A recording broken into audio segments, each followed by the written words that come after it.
put a breakpoint at the beginning of the fill array. So it will stop the moment it goes inside fill array.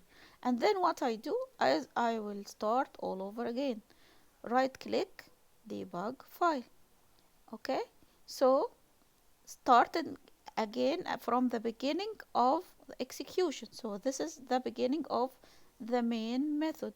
So let's run to the second breakpoint. So print will happen quickly, and then I will go to fill array and I will stop at the beginning of fill array. So now I will use the green button to run to the next, continue until the next breakpoint.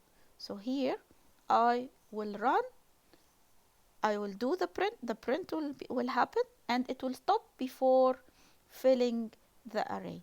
And I want to open the variables window and see what will happen inside the array. Now notice that my array ARR is now called my array. Why? Because we are inside the fill array method. So let's go step by step again and see what happens. We also have I. If you notice, this is the I. Its type is int. Its initial value is 0. Here you say my array sub I equal I times I. 0 times 0 is 0. So 0 will be put inside my array sub 0. So you will not notice any change because it already has 0. So my array sub 0 already has 0 and it will be assigned a 0. So going back to the next iteration, my array sub I is equal to I times I. So 1 times 1.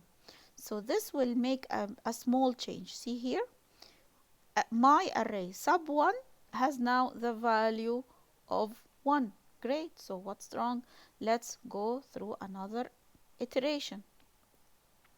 Now my array sub I equal I times I. So sub 2, because I equals 2, let's check on I is 2.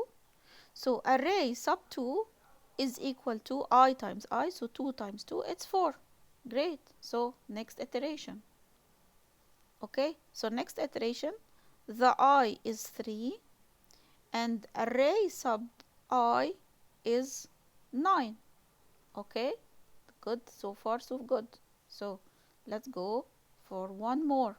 Now the I is 4 and array sub 4 is assigned to, as you expected, 16. Okay, so array sub 4 is assigned to 16. What is next? Oh, now we expect some problems.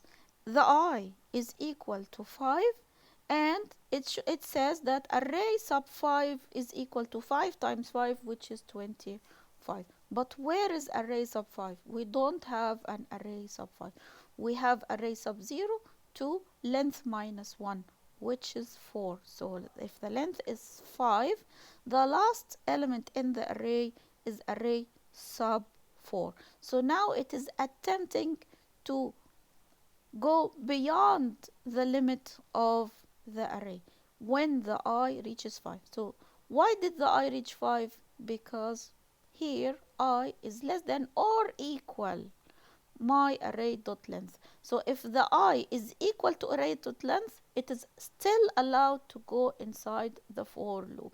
See here, I is 5. It will try right now to access array sub 5. So click here and boom, you have your exception, array index out of bound exception.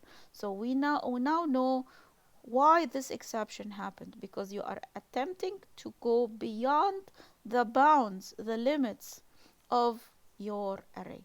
So I know for sure that this is my problem. The I went too far. So if I remove here the equals, of course now I can remove my breakpoints because I know now where is the problem, and I can run my program. Now it is running fine. It is printing, then filling the array, then printing again with the array filled by I square. 0 square, 1 square, 2 square, 3 square, and 4 square. No syntax errors and no runtime error. So using the debugger, we could look into our program and see what is happening. Don't be afraid to use the debugger because it's a great help for programmers. That's all for today. Thank you for listening.